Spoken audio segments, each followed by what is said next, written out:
میں مبلغ بنوں سنتوں کا، خوب چرچا کروں سنتوں کا، ہو کرم بحر خاک مدینہ۔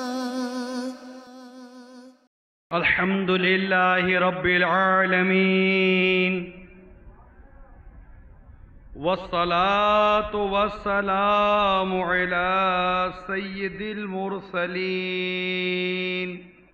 اما بعد فاعوذ باللہ من الشیطان الرجیم، بسم اللہ الرحمن الرحیم، الصلاة والسلام علیک یا رسول اللہ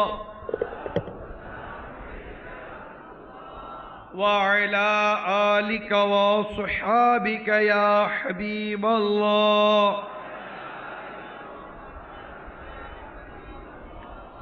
الصلاة والسلام عليك يا نبي الله وعلى آلك وصحابك يا نور الله۔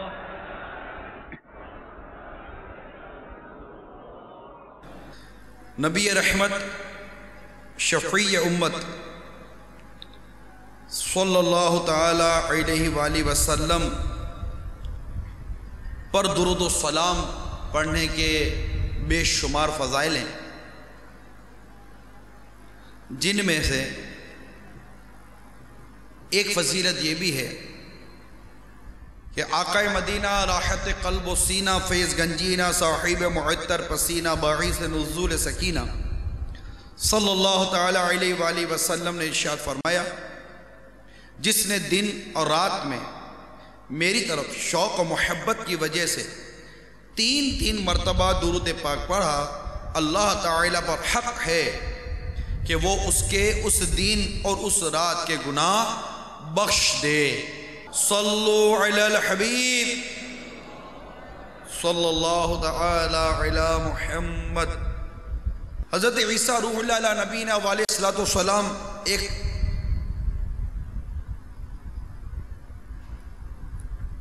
کیا گزر قبر کے پاس سے ہوا،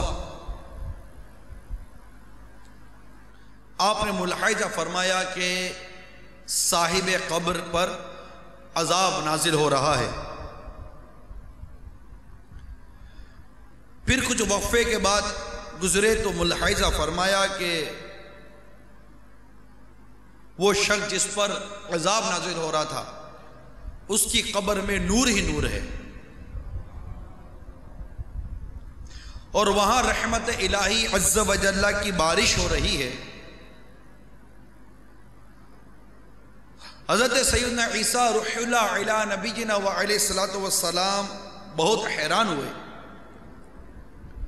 اور بارگاہ الہی عز و جل میں عرض کی کہ مجھے اس کا بھید بتایا جائے، اس میں کیا راز ہے؟ چنانچہ ارشاد ہوا، اے عیسیٰ علیہ السلام، یہ شخص سخت گناہگار اور بدکار تھا، اس وجہ سے عذاب میں گرفتار تھا، لیکن اس نے بیوی حاملہ چھوڑی تھی، اس کے لڑکا پیدا ہوا اور آج اس کو مکتب بھیجا گیا، استاذ نے اسے بسم اللہ پڑھائی، مجھے حیا آئی کہ میں زمین کے اندر اس شخص کو عذاب دوں جس کا بچہ زمین پر میرا نام لے رہا ہے۔ صلو علی الحبیب صلی اللہ تعالی علی محمد۔ میٹھے میٹھے اور پیارے پیارے اسلامی بھائیوں، اس حکایت پر اگر ہم غور کریں تو پتہ چلتا ہے کہ بچہ اگر اللہ کا نام لینے والا ہو، بچہ نیک ہو، نیکی کی راہ پر چلے، نیکی کے کام کرے، تو دنیا سے جانے کے بعد بھی اس بچے کے والدین کو اس کی نیکی، اس کی پرہیزگاری اور اس کے اچھے عمل کی برکت نصیب ہوتی ہے۔ اچھا ایک نیک بیٹا، اولاد صالح، متقی اولاد، یہ اللہ تبارک و تعالیٰ کی ایک عظیم نعمت ہے، ایک عظیم انعام ہے۔ اولاد صالح کے لیے اللہ عز و جل کے پیارے نبی حضرت سیدنا زکریا علیہ نبینا وعلیہ الصلوۃ والسلام نے بھی دعا مانگی۔ چنانچہ آپ کی اس دعا کو پارہ 3 سورہ آل عمران آیت نمبر 38 میں نقل کیا گیا۔ میرے آقا نعمت امام اہل سنت مجدد دین و ملت پروانہ شمعی رسالت مولانا شاہ احمد رضا خان علیہ رحمت الرحمن اپنے شعرائے آفاق ترجمہ قرآن کنز الایمان میں اس کا ترجمہ کچھ یوں کرتے ہیں: اے رب میرے، مجھے اپنے پاس سے دے ستھری اولاد، بے شک تو ہی ہے دعا سننے والا۔ اس کے علاوہ حضرت ابراہیم خلیل اللہ علیہ نبینا علیہ الصلوۃ والسلام نے اپنے آنے والی نسلوں کو نیک بنانے کی رب کی بارگاہ میں دعا کی۔ چنانچہ پارہ 13 سورہ ابراہیم آیت نمبر 40 میں ارشاد ہوتا ہے: رب اجعلنی مقیم الصلاۃ ومن ذریتی، ترجمہ کنز الایمان، اے میرے رب مجھے نماز قائم کرنے والا رکھ اور کچھ میری اولاد کو۔ تو میرے میٹھے میٹھے پیارے پیارے اسلامی بھائیو، اللہ تبارک و تعالیٰ کے یہ 2 نبیوں کی دعا ہم نے سنی۔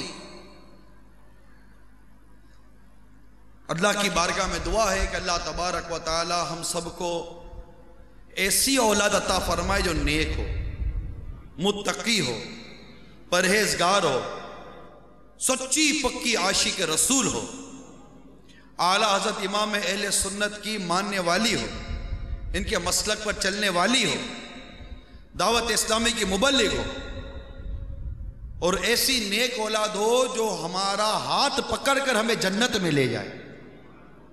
آمین بجاہ النبی الامین صلی اللہ تعالی علیہ وسلم۔ یہی وہ نیک اولاد ہے جو دنیا میں اپنے والدین کے لیے راحت جان اور آنکھوں کی ٹھنڈک کا سامان بنتی ہے۔ یہی وہ نیک اولاد ہے کہ بچپن میں ان کے دل کا سرور، جوانی میں آنکھوں کا نور، اور والدین کے بوڑھے ہو جانے پر ان کی خدمت کر کے ان کا سہارا بنتی ہے۔ اور جب اس نیک اولاد کے والدین دنیا سے گزر جائیں، انتقال کر جائیں، تو یہ سعادت مند اولاد اپنے والدین کے لیے بخشش کا سامان بنتی ہے۔ ہمارے آقا مدینے والے مصطفیٰ صلی اللہ تعالی علیہ وآلہ وسلم کا فرمان عالی شان ہے، جسے سنن ابن ماجہ میں نقل کیا۔ چنانچہ میرے آقا صلی اللہ تعالی علیہ وسلم فرماتے ہیں، جب آدمی مر جاتا ہے تو اس کے اعمال کا سلسلہ منقطع ہو جاتا ہے، سوائے 3 کاموں کے کہ ان کا سلسلہ جاری رہتا ہے۔ نمبر 1 صدقہ جاریہ، نمبر 2 وہ علم جس سے فائدہ اٹھایا جائے، اور نمبر 3 نیک اولاد جو اس کے حق میں دعائے خیر کرے۔ اس حدیث پاک کو صحیح مسلم میں نقل کیا گیا۔ ایک اور مقام پر کہ میرے آقا مدینے والے مصطفیٰ صلی اللہ تعالی علیہ وآلہ وسلم نے ارشاد فرمایا، جنت میں آدمی کا درجہ بڑھا دیا جاتا ہے تو وہ کہتا ہے میرے حق میں یہ کس طرح ہوا۔ اس کا درجہ جب بڑھایا جاتا ہے تو وہ عرض کرتا ہے کہ میرے حق میں یہ کس طرح ہوا، تو جواب ملتا ہے اس لیے کہ تمہارا بیٹا تمہارے لیے مغفرت طلب کرتا ہے۔ سبحان اللہ۔ قربان جائیے اللہ تبارک و تعالیٰ کی رحمت پر کہ کس طرح اولاد کی دعاؤں کی برکت سے ماں باپ پر کرم بالائے کرم ہوتا ہے۔ میٹھے میٹھے اسلامی بھائیوں، یاد رکھیے وہی اولاد اخروی طور پر نفع بخش ثابت ہوگی جو نیک و صالح ہے۔ اور اب یہ حقیقت بھی کسی سے ڈھکی چھپی نہیں ہے کہ اولاد کا نیک اور بد ہونا یہ والدین کی تربیت پر منحصر ہے۔ اگر والدین اس کی تربیت اچھی کرتے ہیں تو وہ ایک نیک متقی اور پرہیزگار شخص بن کر معاشرے میں ابھرتا ہے. اگر ماں باپ اس کی تربیت برے انداز سے کرتے ہیں اور اس کے غلط کاموں پر بھی اس کی حوصلہ افزائی کرتے ہیں، برائی کر آئے تو اس کو سمجھانے کے بجائے اس کی برائی پر اس کی پذیرائی کرتے ہوں، تو ایسے ماں باپ کی ایسی تربیت پھر اولاد کی بربادی کا سبب بنتی ہے. چنانچہ میرے آقا، میرے ولی نعمت، میرے پیر و مرشد، بانی دعوت اسلامی، شیخ طریقت امیر اہل سنت، اولاد بگڑنے کے اسباب سے متعلق ایک بات ارشاد فرماتے ہیں، اور ایک عبرت والی وہاں آپ نے حکایت بیان کی ہے. فرماتے ہیں کہ ایک مرتبہ ایک مجرم کو تختہ دار پر لٹکانے کے لیے لے جایا گیا، تو عموماً جسے یہ اس طرح کی سزا ملتی تو اسے پوچھا جاتا ہے بتاؤ تمہاری آخری تمنا کیا ہے. اسی طرح اسے بھی پوچھا گیا کہ بتاؤ تمہاری آخری تمنا کیا ہے. اس نے جواب میں دیا کہ میں اپنی ماں سے ملنا چاہتا ہوں. چنانچہ اس کی آخری خواہش پوری کی گئی. جب ماں اس کے سامنے آئی تو وہ اپنی ماں کے قریب گیا، اور دیکھتے ہی دیکھتے اپنی ماں کے کان وغیرہ کو نوچنے لگ گیا. یعنی ماں پر اس نے گویا کہ حملہ کر دیا، دھاوا بول دیا. وہاں پر موجود لوگوں نے اس کو سرزنش کی کہ پاگل ہو گئے ہو، نامعقول شخص ہو، ایسے موقع پر تو معافی طلبی کی جاتی ہے، اور تم ایسے موقع پر کہ جب تم پھانسی کے تختے پر ہو تم اپنی ماں کے ساتھ اس طرح کا برتاؤ کر رہے ہو. اس نے جواب دیا کہ مجھے پھانسی کے اس تختے تک پہنچانے والی یہی میری ماں ہے، کیونکہ میں بچپن میں کسی کے کچھ پیسے چرا کر لایا تھا تو اس نے مجھے ڈانٹنے کی بجائے میری حوصلہ افزائی کی، اور یوں میں جرائم کی دنیا میں آگے بڑھتا چلا گیا، اور انجام کار آج مجھے پھانسی دے دی جائے گی. دل کے پھپولے جل اٹھے سینے کے داغ سے، اس گھر کو آگ لگ گئی گھر کے چراغ سے. دیکھا آپ نے ماں کی لاپرواہی اور تربیت کے معاملے میں اس قدر بے احتیاطی کا انجام آپ نے دیکھا کہ آخر اس کی اولاد پھانسی کے پھندے تک پہنچ گئی. اور اگر ماں نیک ہو، پرہیزگار ہو، متقی ہو، اور اولاد کی تربیت کرتی ہو، اس کو شریعت کا پابند بناتی ہو، پھر اس کا بیٹا تو پھر اس کا بیٹا ہوتا ہے. جیسا کہ ایک قافلہ گیلان سے بغداد کی طرف چلا. جب یہ قافلہ ہمدان کے قریب پہنچا تو جیسے ہی جنگل شروع ہوا، ڈاکوؤں نے اس قافلے پر حملہ کیا تاکہ مال و اسباب لوٹ لیں. اس قافلے میں ایک نوجوان بھی تھا جس کی عمر 18 برس تھی. ایک لوٹنے والا راہزن اس نوجوان کے پاس آیا اور کہنے لگا صاحب زادے تمہارے پاس بھی کچھ ہے؟ نوجوان بولا میرے پاس 40 دینار ہیں کپڑوں میں سلے ہوئے. وہ ڈاکو بڑا حیرت زدہ ہوا اور کہنے لگا بچے مذاق نہ کرو، سچ سچ بتاؤ. نوجوان نے بتایا میرے پاس واقعی 40 دینار ہیں، یہ دیکھو میری بغل کے نیچے دیناروں والی تھیلی کپڑوں میں سلی ہوئی ہے. وہ ڈاکو نے دیکھا تو حیران رہ گیا اور نوجوان کو اپنے سردار کے پاس لے گیا اور سارا واقعہ بیان کیا. ڈاکوؤں کے سردار نے کہا نوجوان کیا بات ہے، لوگوں نے تو ڈاکوؤں سے اپنی دولت چھپانے کا ذہن بنایا ہوا ہوتا ہے، مگر تم نے سختی کیے بغیر اپنی دولت ظاہر کر دی۔ نوجوان نے کہا میری ماں نے گھر سے چلتے وقت مجھے نصیحت فرمائی تھی کہ بیٹا ہر حال میں سچ بولنا، بس میں اپنی والدہ کے ساتھ کیا ہوا وعدہ نبھا رہا ہوں۔ نوجوان کا یہ بیان تاثیر کا تیر بن کر ڈاکوؤں کے سردار کے دل میں پیوست ہو گیا۔ اس کی آنکھوں سے آنسو کا دریا چھلکنے لگا، اس کا سویا ہوا مقدر جاگ اٹھا۔ وہ کہنے لگا صاحبزادے تم کس قدر خوش نصیب ہو کہ دولت لٹنے کی پرواہ کیے بغیر اپنی والدہ کے ساتھ کیے ہوئے وعدے کو نبھا رہے ہو، اور میں کس قدر ظالم ہوں کہ اپنے خالق اور مولا رب عز و جل کے ساتھ کیے ہوئے وعدے کو پامال کرتا چلا جا رہا ہوں، مخلوق خدا کا دل دکھاتا چلا جا رہا ہوں۔ یہ کہنے کے بعد وہ ساتھیوں سمیت سچے دل سے تائب ہو گیا اور لوٹا ہوا سارا مال واپس کر دیا۔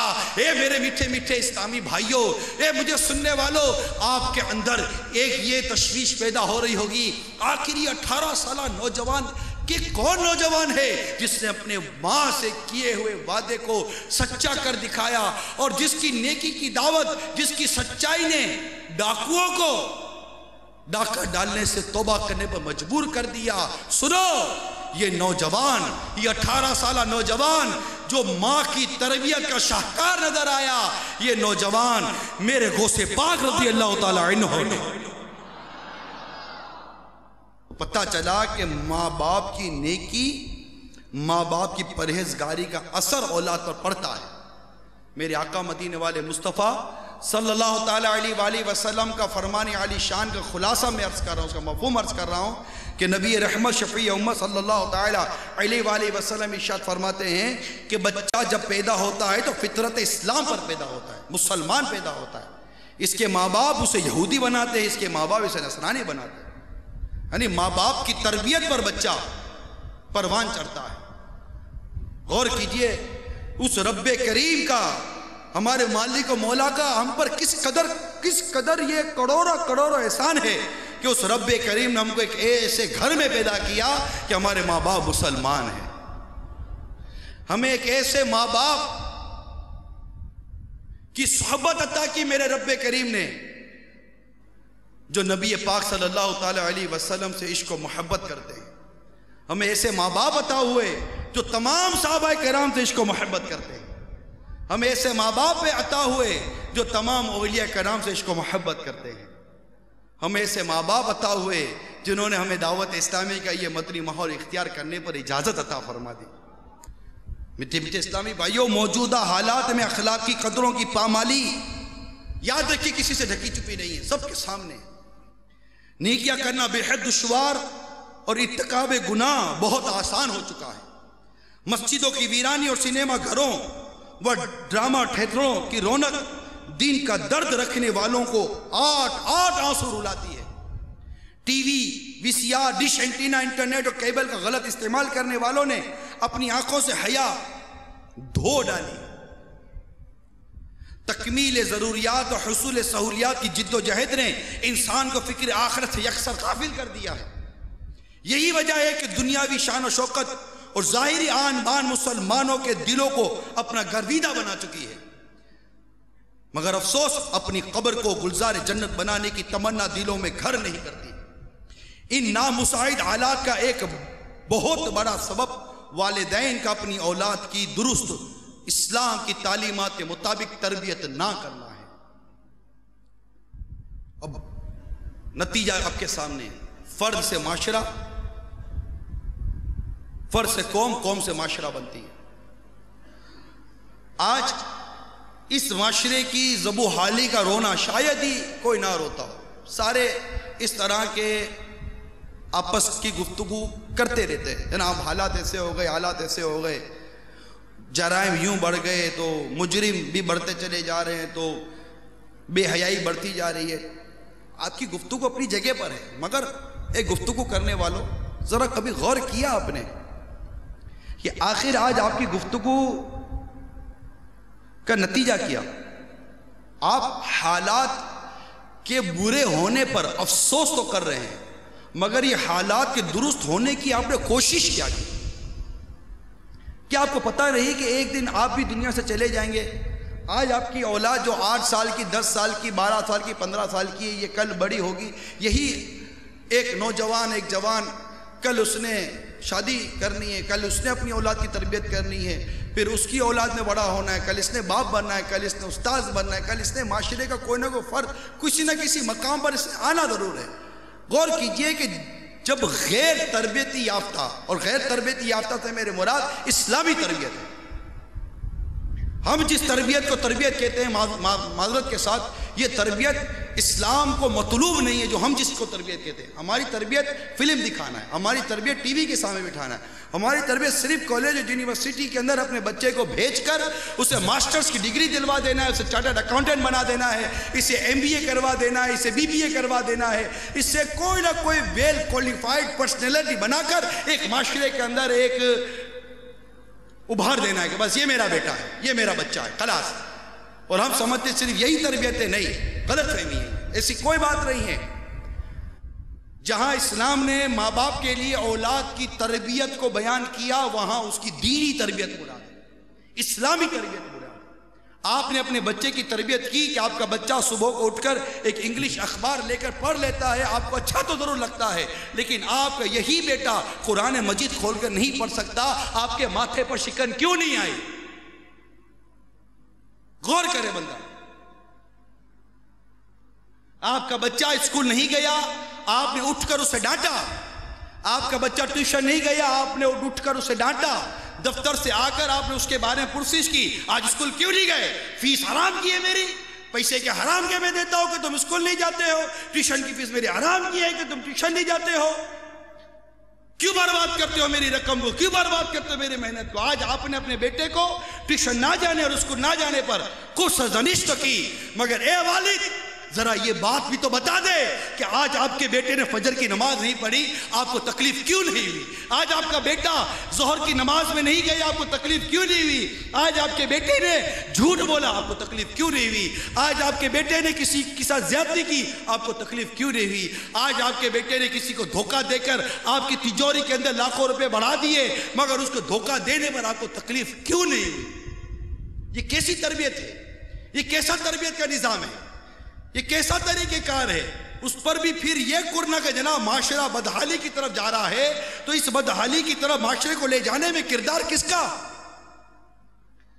جب غیر تربیتی یافتہ جس شخص کی، جس اولاد کی، جس بچوں کی اسلامی تربیت رہی ہوگی، احترام مسلم اس کو رہی ہوگا، والدین کا احترام اس کو نہیں ہوگا، مسجد کا ادب اس کو نہیں ہوگا، سنت کے مطابق اٹھنے بیٹھنے کے آداب اس کو نہیں پتہ ہوں گے، سنت کے مطابق بولنے کا طریقہ وہ نہیں جانتا ہوگا، قرآن کی تعلیمات وہ نہیں جانتا ہوگا، جب وہ اسلام جو ایک خوبصورت اور ایک عمدہ اور ایک پرامن معاشرہ چاہتا ہے اور اس معاشرے کو بنانے کے لیے ہمیں ارشادات عطا کرتا ہے، جو شخص ان ارشادات کو جانتا نہیں، پہچانتا نہیں، ان کو سمجھتا نہیں، وہ اس پر عمل کیسے کرے گا؟ جب عمل ہی نہیں ہوں گے تو وہ پرامن اور ایک باحیا معاشرہ جس کا مطالبہ اور جس کی تربیت اسلام ہمیں کر رہا ہے، قرآن کر رہا ہے، حدیث جس کی تربیت دے رہی ہے، ہم نے اپنے بیٹے کو وہ قرآن کی تعلیم نہیں دی، ہم نے اپنے بچے کو اس حدیث کی تعلیم نہیں دی. اب بتائیے کہ یہ پرامن اور ایک با اخلاق اور با حیا معاشرہ کیسے بنے گا؟ کیا آپ کی میری صرف اور صرف ڈسکشن سے بن جائے گا؟ نہیں. اگر آپ اور ہم چاہتے ہیں کہ اس معاشرے میں تبدیلی آئے تو ہمیں اپنی اولاد کی تربیت کرنے میں اپنے اندر تبدیلی لانی پڑے گی، اور اولاد کی تربیت کے گڑ سیکھنے پڑیں گے، اولاد کی تربیت کا طریقہ کار سیکھنا پڑے گا. آج آپ کا بیٹا شرابی بن گیا، آج آپ کا بیٹا جواری بن گیا، آج آپ کا بیٹا بے نمازی بن گیا، آج آپ کا بیٹا آپ کی بات مانتا نہیں ہے، تو آپ کہتے ہیں جناب میرے بیٹے کو کسی نے بگاڑ دیا. نہیں، مت رہیں اس غلط فہمی کے اندر کہ میرے بیٹے کو کسی نے بگاڑ دیا. بیٹے کی تربیت کی ذمہ داری اے والدین آپ پر تھی. سورہ تحریم پارہ 28 آیت نمبر 6 میں ارشاد ہوتا ہے، بسم اللہ الرحمن الرحیم، یا ایہا الذین آمنوا قوا انفسکم واہلیکم نارا وقودها الناس والحجارہ.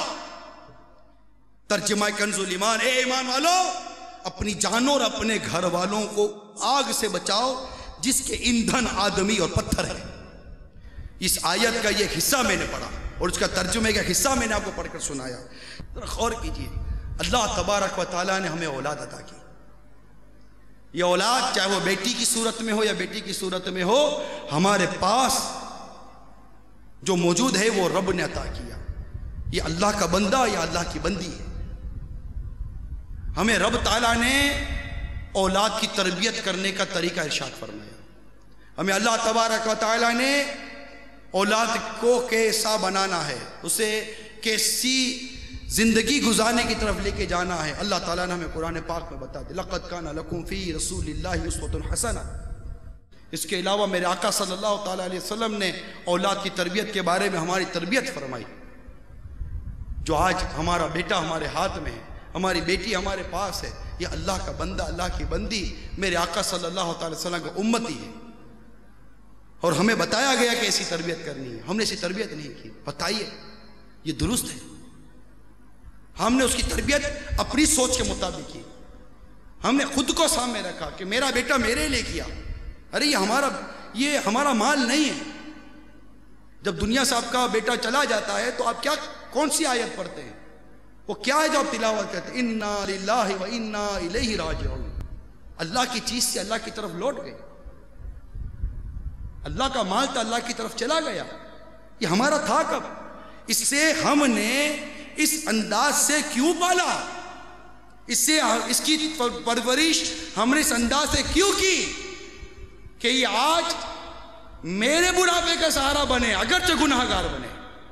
مگر یاد رکھیے، جو اس طرح اپنے بچے کی تربیت کرتا ہے، جب وہ اپنے بچے کو اللہ اور اس کے رسول کا مطیع و فرما بردار نہ بنا سکا، یہ خواب دیکھنا چھوڑ دے کہ اس کا بیٹا اس کا مطیع و فرما بردار بنے گا، ہو ہی نہیں سکتا۔ تو اے میرے میٹھے میٹھے پیارے پیارے اسلامی بھائیوں، بچوں کی تربیت کے حوالے سے جو کچھ بیان کیا گیا ہے، آئیے اب میں آپ کو وہ چند مدنی پھول عرض کرتا ہوں جس کو سامنے رکھ کر ہم بچے کی بہترین تربیت کر سکتے ہیں۔ ہمارا بیٹا، ہمارا بچہ، ہماری اولاد ہماری آنکھوں کی ٹھنڈک اور دین اسلام کی خدمت کرنے والا بنے گا، اور انشاءاللہ عز و جل ہماری دنیا اور آخرت بہتر بنانے والا بنے گا۔ صلو علی الحبیب۔ یاد رکھیے، یہ بات عام ہے کہ اولاد پر ماں باپ کے حق ہوتے ہیں، صحیح ہے، اولاد پر ماں باپ کے حقوق ہوتے ہیں، اور اتنے حقوق ہیں کہ بچہ اپنے ماں باپ کے حقوق سے بری ذمہ نہیں ہو سکتا، ہو ہی نہیں سکتا، ممکن ہی نہیں ہے، یہ پاسبل نہیں ہے۔ اور ماں باپ اسی بات کی طرف توجہ رکھتے ہیں کہ ماں باپ کے حقوق ادا کرو، ماں باپ کے حقوق ادا کرو، اولاد کو ماں باپ کے حقوق ادا کرنے ہی کرنے ہیں، اگرچہ ماں باپ نے اپنی اولاد کے حقوق ادا کیے ہوں یا نہ کیے ہوں، یہ یاد رکھیے گا، میں نے پہلے یہ وضاحت کر دی۔ اب آئیے ماں باپ کے حقوق بیان کرتا ہوں کہ ماں باپ کے اولاد پر کیا حقوق ہیں۔ جب بیٹا پیدا ہوا، بالغ ہوا، شریعت کا حکم اس کی طرف متوجہ ہوا، وہ مکلف ہوا، اس کے بعد ماں باپ کے احکامات جاری ہوئے، ماں باپ کے حقوق ادا کرنے کے احکامات اس پر جاری ہوئے۔ لیکن یاد رکھیے، اولاد کیا ایک وقت آتا ہے جس پر اس کے ماں باپ کے احکامات جاری ہوئے، باپ پر، مرد پر شادی سے پہلے ہی اولاد کے حقوق جاری ہو گئے۔ آپ کو حیرت ہوگی، اولاد ہے ہی نہیں، شادی ہوئی نہیں ہے، اور نہ اولاد نہ شادی، اور مجھ پر میرے بچوں کے حقوق جاری ہو گئے، یہ کیسے؟ جی ہاں، سب سے پہلا حق یہ ہے اولاد کا، نیک عورت سے شادی کرے۔ نیک عورت سے شادی کرنا یہ اولاد کے حقوق میں شامل ہے۔ عمدہ سے عمدہ بیج بھی، یاد رکھیے جو بات میں نے عرض بیان کی اس کو سمجھانے کے لیے بیان کر رہا ہوں، عمدہ سے عمدہ بیج بھی اس وقت اپنے جوہر دکھا سکتا ہے جب اس کے لیے عمدہ زمین کا انتخاب کیا جائے۔ ماں بچے کے لیے گویا زمین کی حیثیت رکھتی ہے، لہذا بیوی کے انتخاب کے سلسلے میں مرد کو بہت احتیاط سے کام لینا چاہیے۔ ماں کی اچھی یا بری عادات کل اولاد میں بھی منتقل ہوں گی۔ متعدد احادیث مبارکہ میں مرد کو نیک، صالح اور اچھی عادات کی حامل پاک دامن بیوی کا انتخاب کرنے کی تاکید کی گئی ہے۔ چنانچہ صحیح بخاری کے حوالے سے نقل ہے کہ نبی پاک صلی اللہ تعالی علیہ وآلہ وسلم نے ارشاد فرمایا، کسی عورت سے نکاح کرنے کے لیے 4 چیزوں کو مد نظر رکھا جاتا ہے۔ نمبر 1 اس کا مال، نمبر 2 حسب و نسب، نمبر 3 حسن و جمال، نمبر 4 دینداری۔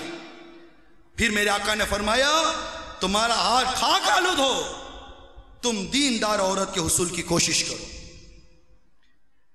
سنن ابن ماجہ کے حوالے سے نقل ہے، حضرت سیدنا عبداللہ بن عمر رضی اللہ تعالی عنہ سے روایت ہے کہ نبی پاک صاحب الاولاق صلی اللہ تعالی علیہ وآلہ وسلم نے ارشاد فرمایا، عورتوں سے ان کے حسن کی وجہ سے نکاح نہ کرو اور نہ ہی ان کے مال کی وجہ سے نکاح کرو، کہیں ایسا نہ ہو کہ ان کا حسن و مال انہیں سرکشی اور نافرمانی میں مبتلا کر دے، بلکہ ان کی دینداری کی وجہ سے ان کے ساتھ نکاح کرو، کیونکہ چپٹی ناک اور سیاہ رنگ والی کنیز دیندار ہو تو بہتر ہے۔ دوسرا حق، اچھی قوم میں نکاح کریں۔ نکاح کے سلسلے میں عورت کے اہل خانہ کے طرز زندگی کو بھی مد نظر رکھنا بہت ضروری ہے۔ چنانچہ ام المومنین حضرت سیدتنا عائشہ صدیقہ رضی اللہ تعالی عنہا سے روایت ہے کہ میرے آقا مدینے والے مصطفیٰ صلی اللہ تعالی علیہ وآلہ وسلم نے ارشاد فرمایا، اپنے نطفے کے لیے اچھی جگہ تلاش کرو کہ عورتیں اپنے ہی بہن بھائیوں کے مشابہ بچے پیدا کرتی ہیں۔ کتنی تربیت ہے، ذرا غور تو کیجیے، کتنی تربیت ہے۔ اور ہم کس طرح ڈھونڈتے ہیں؟ آپ کے سامنے اگر یہ باتیں ہمارے معاشرے میں عام ہو جائیں اور میرا اسلامی بھائی اور ان کے والدین اس بات پر پختہ ارادہ کر لیں کہ ہم اپنے بیٹے کی شادی نیک اور پارسا اور دیندار اسلامی بہن سے کریں گے، ایسی بچی سے کریں گے جو باحیا ہو، اور لڑکی کے ماں باپ اگر یہ تمنا، یہ ذہن بنا لیں کہ ہم نے اپنی بچی کی شادی اسی سے کرنی ہے کہ جو نیک و پرہیزگار ہو، متقی ہو، ایماندار ہو، سنتوں کا پیکر ہو، امامہ پہنتا ہو، داڑھی رکھتا ہو، 5 نمازیں پڑھتا ہو، متقی ہو، خوف خدا والا، پہلے تھے سے ماں باپ گزرے ہیں۔ یہ میں کوئی عجوبی سی بات نہیں کر رہا۔ حضرت سیدنا شیخ کرمانی رحمت اللہ تعالی علیہ یہ شاہی خاندان سے تعلق رکھتے تھے، لیکن آپ نے زہد و تقوی اختیار فرمایا ہوا تھا، دنیاوی مشاغل سے بہت دور ہو چکے تھے۔ آپ کی ایک صاحبزادی تھی جو بہت حسین و جمیل، نیک اور پرہیزگار تھی۔ ایک دن اس صاحبزادی کے لیے بادشاہ کرمان نے نکاح کا پیغام بھیجا۔ ان کی بیٹی کے لیے کرمان کے بادشاہ نے نکاح کا پیغام بھیجا کہ آپ کی بیٹی کی شادی کس سے ہوتی؟ کرمان کے بادشاہ سے۔ لیکن قربان جائیے اس ولی کامل پر، آپ نے یہ پسند نہیں کیا کہ میری بیٹی ملکہ بن کر دنیا کی طرف مائل ہو جائے، اس لیے آپ نے کہلا بھیجا کہ مجھے جواب کے لیے 3 روز کی مہلت دیں۔ اس دوران آپ مسجد گھوم کر کسی ساحل انسان کو تلاش کرنے لگے۔ دوران تلاش ایک لڑکے پر آپ کی نگاہ پڑی جس کے چہرے پر عبادت اور پرہیزگاری کا نور چمک رہا تھا۔ آپ رحمت اللہ تعالی علیہ نے اس سے پوچھا تمہاری شادی ہو چکی ہے؟ اس نے نفی میں جواب دیا، منع کیا، میری شادی نہیں ہوئی۔ پھر پوچھا کیا ایسی لڑکی سے نکاح کرنا چاہتے ہو جو قرآن مجید پڑھتی ہو، نماز روزے کی پابند ہو، خوبصورت، پاک باز اور نیک ہو؟ اس نے کہا میں تو ایک غریب شخص ہوں، بھلا مجھ سے ان صفات کی حامل لڑکی کا رشتہ کون کرے گا؟ چنانچہ حضرت سیدنا شیخ کرمانی رحمت اللہ تعالی علیہ نے ارشاد فرمایا میں کروں گا۔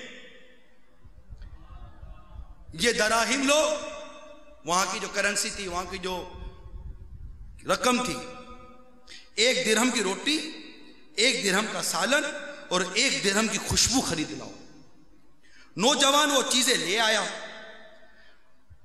آپ نے اپنی صاحبزادی کا نکاح اس نیک اور متقی اور عاشق رسول نوجوان سے کر دیا۔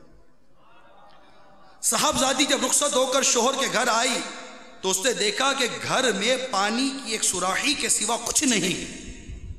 کس سے گھر میں آئی کہ اس گھر میں پانی کی ایک سوراخی کے سوا کچھ نہیں ہے،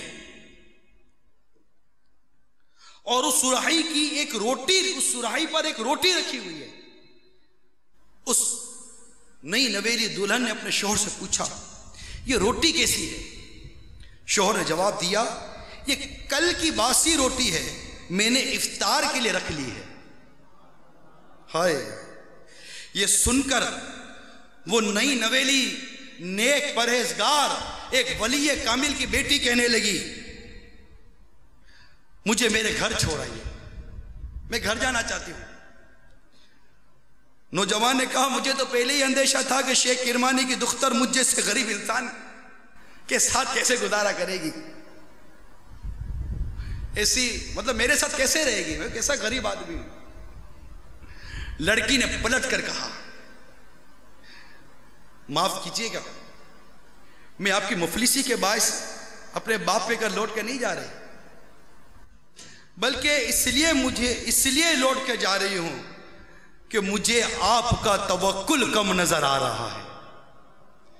ایسا لگتا ہے کہ آپ کو آپ کے رب پر بھروسہ کم ہے، اس لیے مجھے اپنے والد پر حیرت ہے کہ انہوں نے آپ کو پاکیزہ خصلت، عفیف اور صالح کیسے کہا، جبکہ آپ کا اللہ پر بھروسے کا حال یہ ہے کہ آپ روٹی بچا کر رکھ رہے ہو۔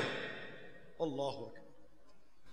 یہ باتیں سن کر نوجوان بہت متاثر ہوا اور ندامت کا اظہار کرتے ہوئے لڑکی سے کہنے لگا، یعنی ندامت کا اظہار کیا۔ لڑکی نے پھر کہا میں ایسے گھر نہیں رک سکتی جہاں ایک وقت کی خوراک جمع کر کے رکھی جاتی ہے، اب یہاں یا تو میں رہوں گی یا یہ روٹی رہے گی۔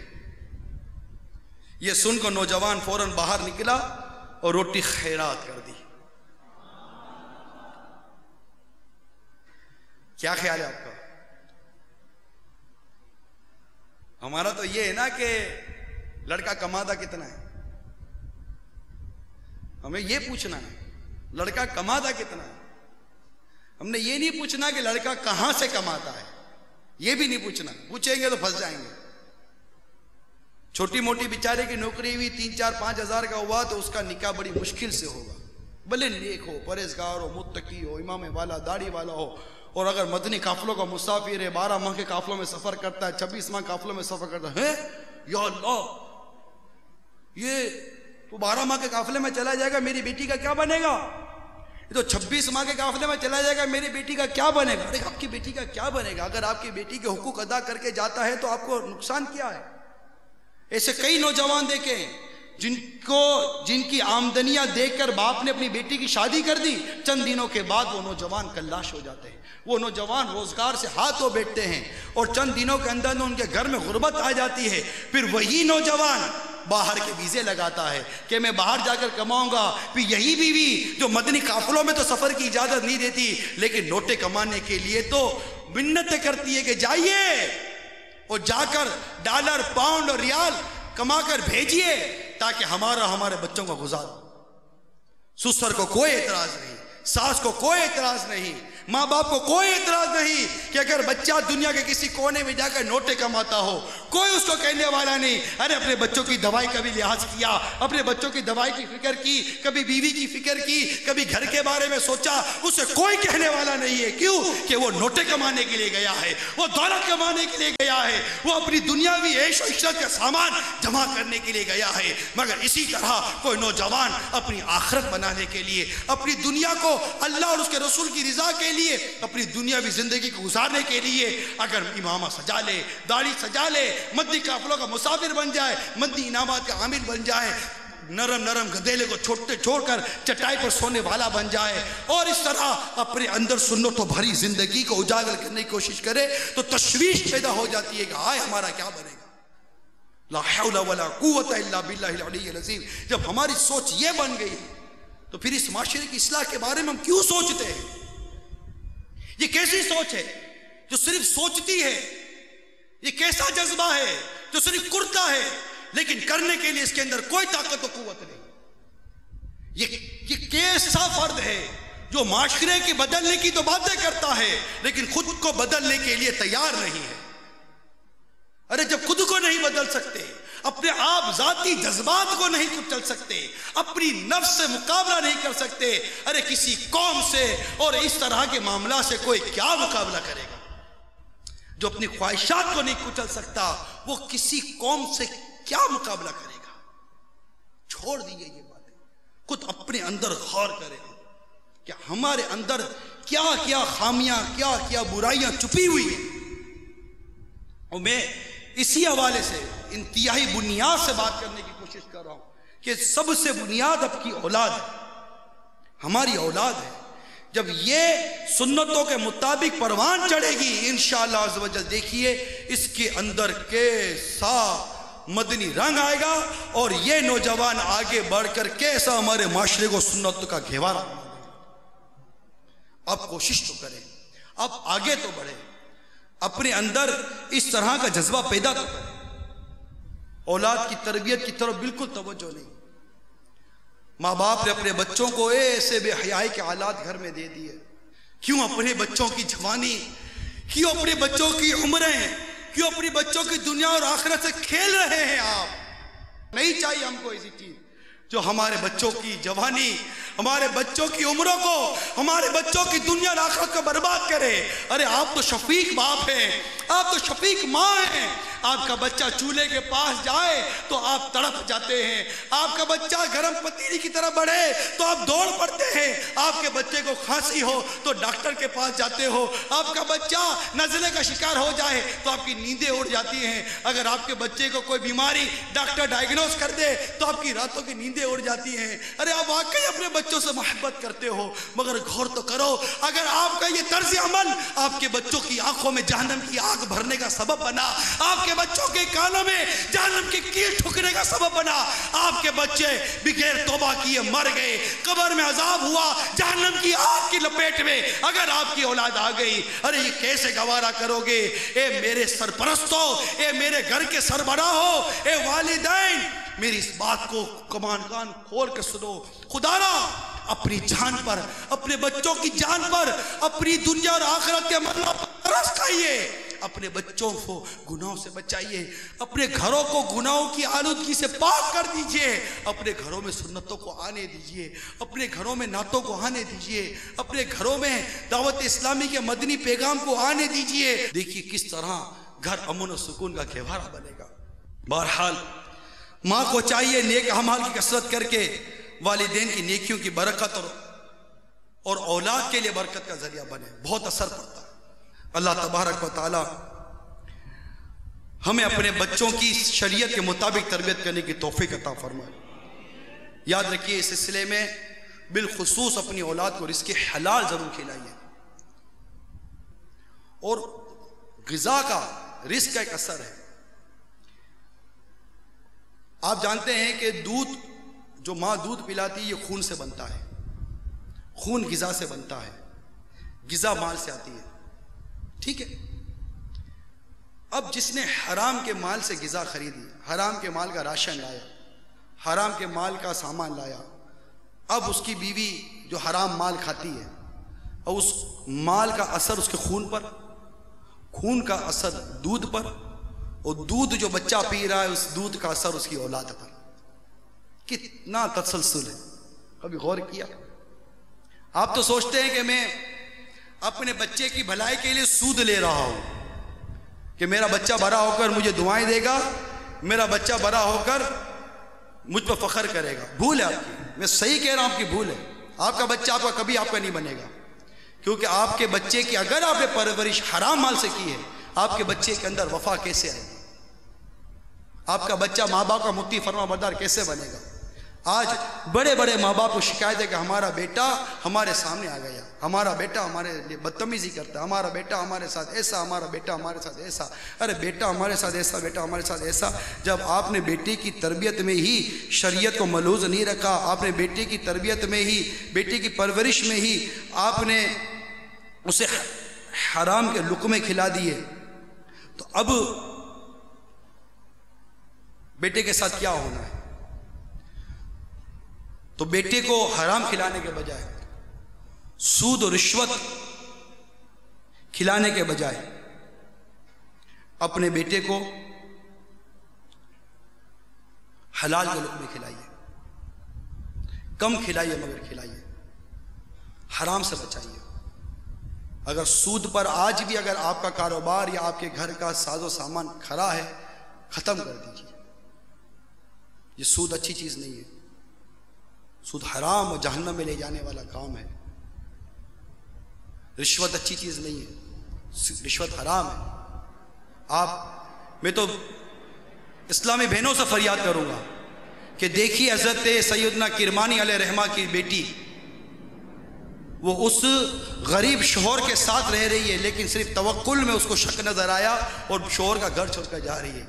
اور آج اگر شوہر کی آمدنی تھوڑی کم ہو جائے تو بیوی چلاتی ہے، بیوی لڑنے لگ جاتی ہے، زیادہ کما کے لائیں، فلاں کے گھر میں یوں ہے، فلاں کے گھر میں یوں ہے، فلاں کے گھر میں یوں ہے۔ ارے نیک بن جاؤ، متقیہ بن جاؤ، پرہیزگار بن جاؤ، سرکار صلی اللہ علیہ وسلم کی سچی پکی عاشقہ بن جاؤ، مدنی انعامات کی حاملہ بن جاؤ، دعوت اسلامی کی مبلغہ بن جاؤ۔ انشاءاللہ تبارک و تعالی آپ اپنے شوہر کے ساتھ بہترین مطیع و فرما بردار بن کر رہیں گی، اور شوہر کی کم آمدنی بھی ہوئی اور شوہر نیک اور بیوی نیک ہوئی اور اولاد بھی نیک ہوئی، اس کے حبیب کے صدقے میں اللہ اس کم آمدنی میں ایسی برکت عطا کر دے گا کہ آپ کی اور آپ کے اہل و عیال کی ضرورت بآسانی پوری ہو جائے گی، گھر امن کا گہوارہ بنے گا۔ کوشش تو کریں، اپنے بچوں کی اس شکایت پر نہ جائیں کہ میرا بچہ میرا نہیں ہے۔ آپ اپنے بچے کو نیک اور پرہیزگار اور متقی اور اپنا فرما بردار بنانا چاہتے تو آئیے میں آپ کو اس کے لیے ایک اور فارمولہ بتاتا ہوں، اور وہ طریقہ کار یہ کہ اپنے بچوں کو مدنی قافلوں کا مسافر بنا دیجیے۔ اللہ تعالی ہم سب کو عمل کی توفیق عطا فرمائے، آمین بجاہ نبی الامین صلی اللہ تعالی علیہ وسلم۔ میں مبلغ بنوں سنتوں کا، خوب چرچا کروں سنتوں کا، ہو کرم بہر خاک مدینہ۔